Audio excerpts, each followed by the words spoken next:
Today's project, we're going to restore a rusty tool. There's lots of products that are available for this kind of application. These are some of the things I have around my shop that I use for a lot of different stuff. You know, brake clean's great for removing oil, not so great for protecting hand tools, so that one's out. WD-40, again, another great cleaner. Poor lubrication properties for a long time. This works really great on gardening tools. PB Blaster, you know, a really great penetrating oil. This is good for removing bolts, not great for restoration on hand tools, so that one's out. Motor oil, I use this one quite a bit. This seems to work the best in terms of keeping the tools as moisture-free as possible, no surface rust, but they're a little slippery, so that can be a safety hazard when you're really cranking on something. So I got that one, you know, off to the side. We're not going to use that. Marvel Mystery Oil. This is a great penetrating oil. I tried this on some hand tools, didn't really like it. It has an odor to it. You know, it's not the worst thing in the world, but you know, this one works okay. But there's something better. So Ballistol. I was introduced to this for axe heads, for keeping those clean year to year to year, and this works really well. And I tried it on some hand tools. I put it on my drill, and I'm going to show you the results with this thing. Okay, so I got a pair of needle nose pliers here, and they're not too bad, but the issue is when they open, that's about as far as they go without resistance. If I go a little bit more, it kind of jams it, and then I go to close it, it snaps shut. So it doesn't have real good action, and for fine work with a pair of needle nose, we kind of need something a little bit more controllable. So I got my Ballistol here, and a quick tech tip: if you just take a nail and you poke a hole in it, you can control the flow out of this a lot better than trying to, you know, douse it part with it. So if you look closely, there's this race here where that pin is. That's where it's formed on, and it's on both sides. And we're gonna get some of this Ballistol inside there and along the outside. And all we're gonna do is we're just gonna put a little bit right on that joint, and we're just gonna start to exercise it.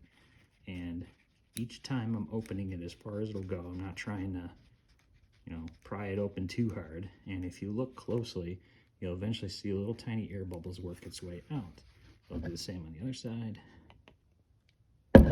Not a whole lot, just enough to coat it and start. See those air bubbles sticking out there?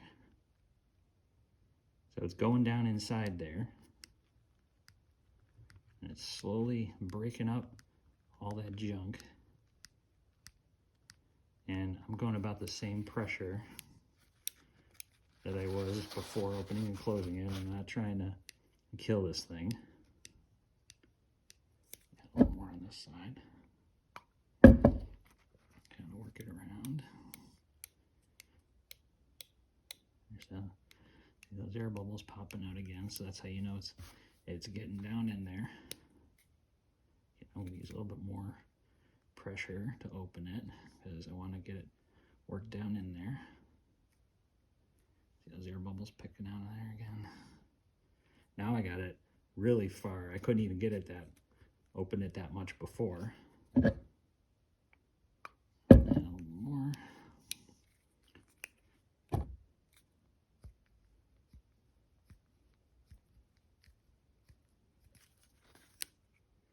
Okay, so you can see those air bubbles on, I'll call this the top where the cutters are, and then on the back side it's actually still a little bit dry, so I'm going to go ahead and add a little more, coat that whole surface, and you see those air bubbles just working through there. That's how you know it's getting in there. Look at that, I got almost all the way open now. Okay, now that I got it this far, I'm going to focus on the joint in between on here.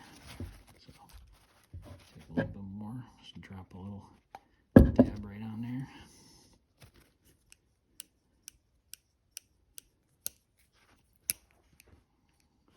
Look at that, one-handed. I get it all the way open. And here, check this out. If I just hold it with my hand, it closes by itself now. It's good action. It's got enough play on it. You can still open it and lock it like it's intended to, and then You can close it with one hand. Look at that. Smooth action. Look at that.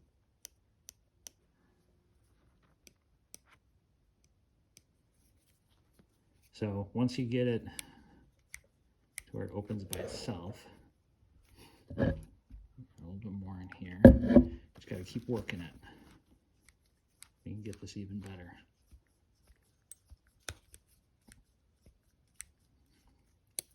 Go back and forth. You can see it's getting sucked down in there, kind of dripping a little bit.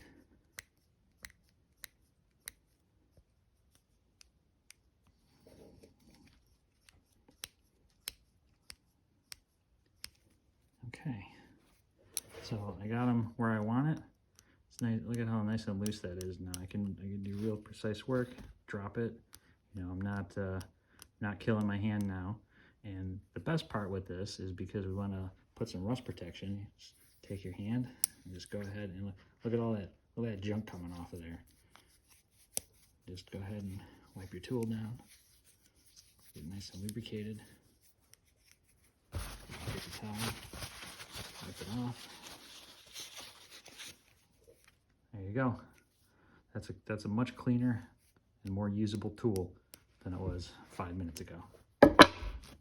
Thanks for watching.